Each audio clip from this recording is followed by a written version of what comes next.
Paschimbanga police welfare কমিটির উদ্যোগে ও দক্ষিণ দিনাজপুর জেলা পুলিশ ওয়েলফেয়ার কমিটির পরিচালনায় তৃতীয় বার্ষিক সভা অনুষ্ঠিত হল বুধবার বালুরঘাট শহরের স্থানীয় রবীন্দ্র ভবন মঞ্চে।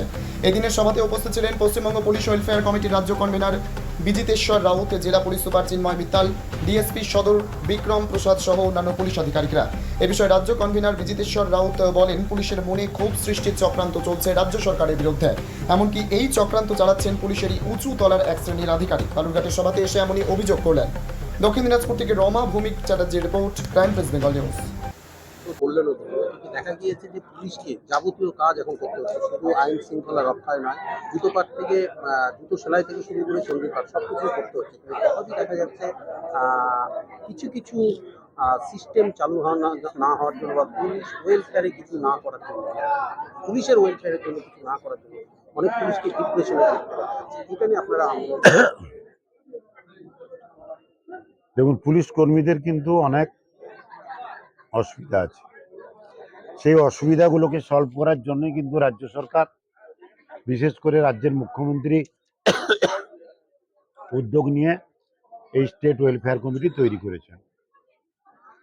সেই সমস্যাগুলোর সমাধান অনেক হয়েছিল, আবার সেগুলোকে কিন্তু দেখা যাচ্ছে যে আবার বিভিন্ন ক্ষেত্রে জটিলতা তৈরি হচ্ছে। আমার বক্তব্যে আমি দীর্ঘ সময় ধরে আমাদের পোস্টিং নীতি সম্বন্ধে বলেছি। আমি পোস্টিং নীতি সম্বন্ধে ক্লিয়ার করে আপনাকেও বলতে চাই যে পোস্টিংটা কিন্তু আমাদের পুলিশ কর্মীদের ক্ষেত্রে অত্যন্ত কিন্তু গুরুত্বপূর্ণ। একটা পুলিশ কর্মীর একটা পোস্টিং তার জীবন সংসারকে সুন্দরভাবে গড়ে দিতে পারে। একটা খারাপ পোস্টিং সেই পুলিশ কর্মীর জীবন এবং তার সংসারের অনেক ক্ষতি করে দিতে পারে। অভিযোগ করেছেন ভালো পোস্টিং, খারাপ পোস্টিং মানে আমি বলতে চাইছি যে তার যেখানে বাড়ি, তার যেখানে পরিবার থাকে, সেখান থেকে আপনি কোথায় দিচ্ছেন। অথচ একটা পুলিশ কর্মীকে, যে র্যাঙ্কেরই হোক, বিশেষ করে নিচুতলার পুলিশ কর্মীকে যদি কাছে পোস্টিং দেওয়া হয়, তার জন্য সরকারের একটা টাকাও কিন্তু বেশি লাগে না, উল্টে সরকার উপকৃত হন। পুলিশ কর্মীরা যদি খুশি থাকে তো অনেক বেশি ডিউটি করতে চায়, অনেক বেশি ডিউটিও কিন্তু তাদের কাছে অসুবিধার কারণ হয় না। কাছাকাছি পোস্টিং থাকলে পুলিশ কর্মীদের অ্যাকোমোডেশন, বিশেষ করে ফ্যামিলি অ্যাকোমোডেশন, কোয়ার্টারের খুব একটা দরকার লাগে না। এমনটা কেন যারা এই যে নিয়মগুলো করছে তারা আমার মনে হয় যারা করছেন তারা না ভেবে করছেন, এবং তারা আমাদের ভালো চান না নিচুতলার পুলিশ কর্মীদের। 2013 সালে রাজ্যের মুখ্যমন্ত্রী প্রকাশ্যে ঘোষণা করেছিলেন যে কনস্টেবল থেকে সাব ইন্সপেক্টর পর্যন্ত পুলিশ কর্মীরা যাদের 15 বছরের বেশি চাকরি হয়েছে তারা হোম ডিস্ট্রিক্টে পোস্টিং থাকবে, এবং লেডি মহিলা পুলিশ কর্মীরা তাদের চাকরি কম বেশি যাই হোক, তাদের হোম ডিস্ট্রিক্টে পোস্টিংয়ে কোনো বাধা ছিল না। এটাই চলছিল। এতে পুলিশ কর্মীরা আনন্দে ছিল, সুন্দরভাবে কাজ করছিল।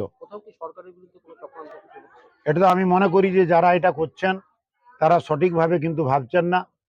তারা সরকারের যে ইচ্ছা সেটা বোঝার চেষ্টা করছেন না, বা সেটাকে মর্যাদা দিচ্ছেন না।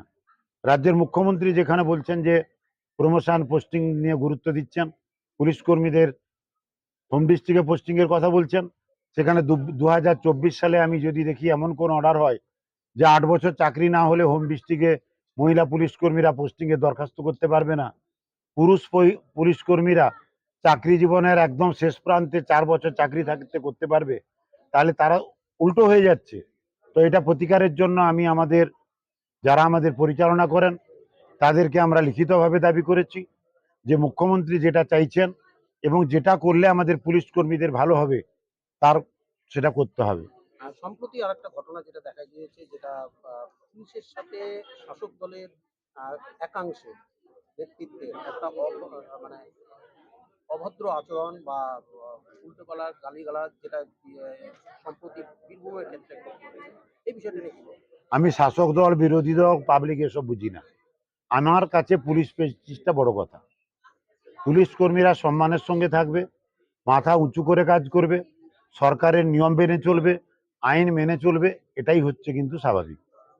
যিনি এই ঘটনাটি ঘটেছে তার বিরুদ্ধে তোমার আমার সকলেরই একটাই পছন্দ, মাদার্স চয়েস। ঘরে সুগন্ধি ভাত, প্রতিদিনের রান্নায় নিখুঁত স্বাদ, চাই উন্নত মানের চাল। তাহলে আর দেরি কেন? আজই যোগাযোগ করুন ধনরাজ অ্যাগ্রো ইন্ডাস্ট্রিজ প্রাইভেট লিমিটেডে।